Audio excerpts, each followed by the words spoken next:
named Jody Riley Wilson. Jody had moved from New Jersey to Oklahoma in search of a new chapter in life. It was there that she'd gotten married and had a baby. But it was also there that she'd gone missing and shortly afterward was found dead. Her parents, Jim and Stacy Riley of Roxbury, New Jersey, who you'll hear from firsthand in this episode, anticipated that the case would be solved quickly. Instead, the investigation bogged down, and the years that followed have been marked by heartache and frustration. In this podcast, part 1 of 2, we take a fresh look at this cold case, examining new information about Jody's time in Oklahoma, and an email sent on the last night she was seen alive. Here's Abbott with the story. On May 8, 2009, a paraglider flying over Poteau Mountain in eastern Oklahoma called police after spotting what appeared to be a body from the air. Authorities later recovered the body of Jody Riley Wilson, a 23-year-old woman who had moved to the area from North Jersey more than a year before to get a fresh start in life. On that very same day, Jody's husband, her in-laws, and her 3-month-old baby girl attended a funeral for a relative more than 500 miles away in New Mexico. I'm Abbott Koloff, a reporter with The Record and NorthJersey.com, and we are going to look at some new information in this cold case. It's a story I covered years ago for the Daily Record of Morris County. Jody was from Roxbury Township in the western part of the county, and her father was the township's deputy mayor at the time.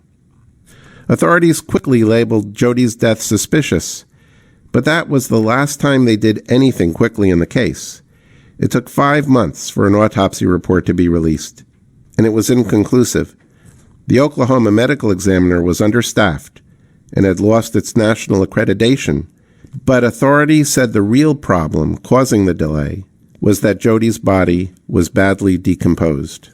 The medical examiner did determine from scratches that Jody's body was dragged into the woods after she died. The Oklahoma Bureau of Investigation said a crime had occurred, but what kind of crime? They didn't label it a homicide because an autopsy failed to determine the cause of death.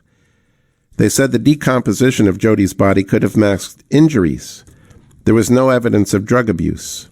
Jody's parents, Jim and Stacy Riley, who live in Roxbury, have not speculated about the details of their daughter's death, but they believe she was deliberately killed. They have said that she was murdered. It was a person parasailing up on a mountain and saw something he thought was white or maybe was an animal of some kind, and as he got closer, some of her skin was exposed, and he identified a person. There was zero intent for her to be found. Where she was is miraculous that she was identified. I never thought for a minute that it wasn't going to get solved sooner than later. I thought for sure it would be solved quickly. After the autopsy report was released, Oklahoma authorities said they had run out of clues, and just one agent was assigned to the case along with other regular duties. However, recently they said agents were busy working on the case. It's not clear whether this means they have made progress, and they would not say whether they had developed any new leads. Jody graduated in 2003 from Roxbury High School, where she played flute as a member of the marching band. An only child, her parents said she was happy and rarely complained, and that her teachers loved her. One of them told the Rileys that she was considering having just one child and was encouraged by the way Jody had turned out as an only child.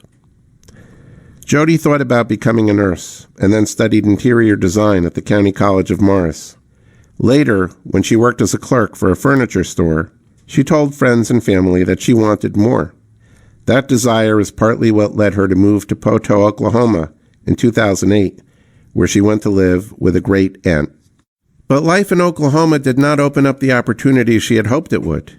She worked as a cashier and in other jobs that were similar to those she had in New Jersey. And she missed some things she had taken for granted in New Jersey. Good pizza, Taylor ham, stores that stayed open past 8 p.m., and not having to pump your own gas. Still, she was determined to make it in Oklahoma and resisted the temptation to return to New Jersey. Outgoing and friendly, and with a contagious laugh, she made a lot of friends.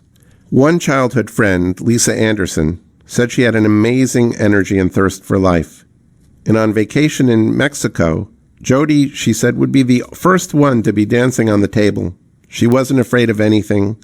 I wanted to be like her. At some point, perhaps through a mutual friend, Jody met Donald Lee Bocephus Bo Wilson, a mechanic for a natural gas company. Their relationship developed quickly. She called her parents on Mother's Day, 2008, to say that Bo had proposed. Some of Jody's friends were concerned when she told them that she was getting married so quickly to someone she had just met, and just months after moving to Oklahoma. But they said Jody had no doubts. Once she made up her mind about something, they said, she was sure of herself and plunged headlong into life. One friend from Oklahoma, Holly Loxton, said that Jody showed up at her work to show off her engagement ring. She was so excited and so happy, Loxton said. She was getting married. She was having a baby. Life was great. Jody and Bo Wilson were married in September, and their baby daughter Annabelle was born in late January. They had moved into a trailer near Bo's parents in the small town of Wister, Oklahoma. Jody had longed to be a mom, and now she had her own family. And in the days leading up to her death, she was excited about a new job.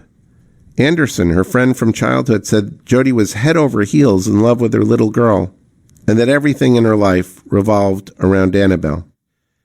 But there were also some problems that began to emerge.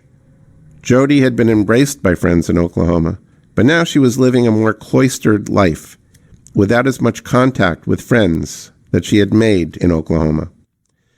Poto, though a small town, has more than 8 times the population of Wister, which has a population of a little more than 1,000. Anderson said Jody felt a little more isolated, and that she and her in-laws had some differing opinions on raising Annabelle. She also said Jody and Bo had been arguing.